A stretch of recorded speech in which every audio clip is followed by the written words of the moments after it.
You're recording?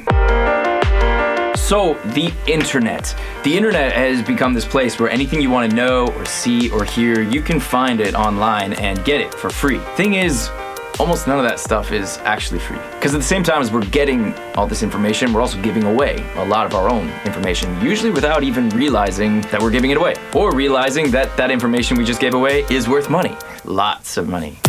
Me personally, up until a few years ago, I never used to even think about this kind of thing at all. I did start thinking about it because I acted in a movie where I played Edward Snowden, but I realized that I think most people, just like me, really don't think about this kind of thing.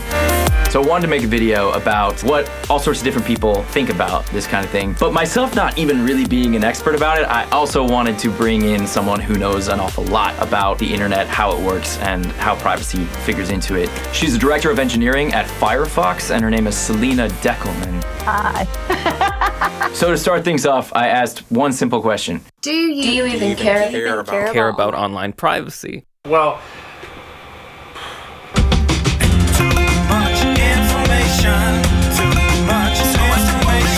I absolutely care about online privacy. I don't want my information compromised. I don't want people taking my identity. Overall, I really don't care. I'll do what I can on my end to protect myself, but I'm not gonna worry myself sick about it. I feel like I share a lot of information online without meaning to. Whenever I buy things online or just searching sites, I don't know how much of my information is being shared. Too much information. Something that I have noticed when listening to people's experiences with internet privacy is that there are a lot of misconceptions and they don't really understand how things are happening behind the scenes. So I think it's really important that we have more conversations about this that explain it for everyone.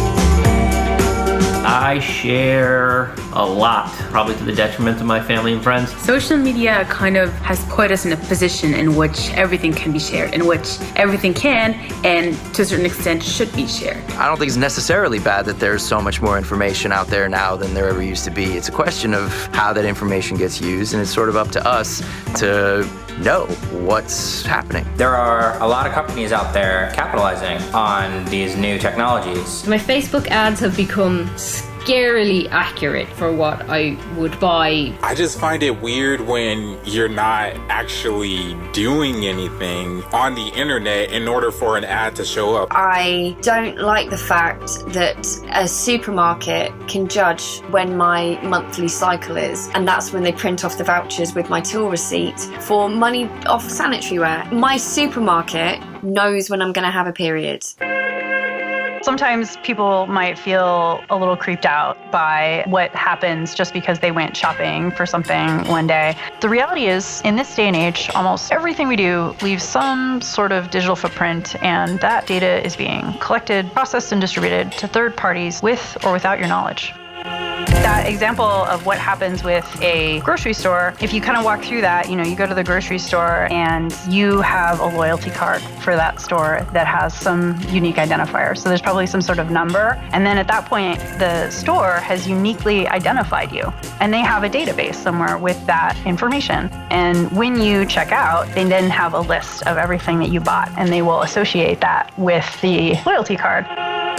So at that point, they have this little piece of information, and that can be used in a lot of different ways. Some report might get created. That report might be, what should we stock next week? Another report might be, what should we advertise to someone who bought, let's say we bought some tampons, and when should we advertise that to her in the future? And so they've got some algorithm that they're using to generate that report, and then they will send that off to a third party to do that advertising. So at that point, your data's kind of out there, and you didn't really ask them to do that. You may or may not have intended for that to happen, but it happened anyway. It sort of feels like this giant mountain we can't do anything about, and I'm not sure what we could do as the little person. I pretty much don't share anything online that I would be upset if it ended up on the front page of a newspaper. Everything that I put online is not true. It's not accurate, and that's the best way to control privacy. Hi, I'd like to speak to a man named Perry, last name Noyd. Perry Noyd?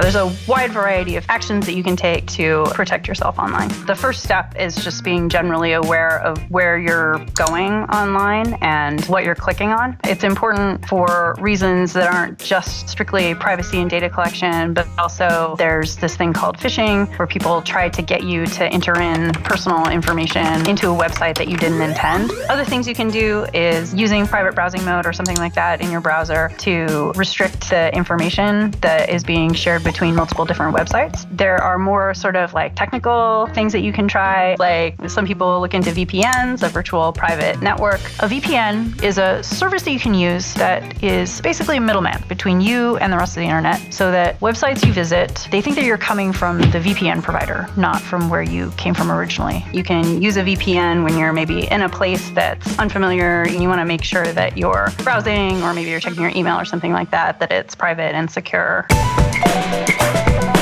At this point, we all kind of have to take a step back and say, is this what we want? Is this how we want our information to be used? Do we want more controls on this? Do people want to know exactly how their information is going to get shared? So I think my sense from hearing both the emotion and the content of what people said is that people would like to have a little more control. They would like to have a little more insight. And hopefully, as time passes, we'll find ways to make that happen. Coming through my ears is the sound of everyone's feet, all through one station, secrets of one nation. It sounds silly.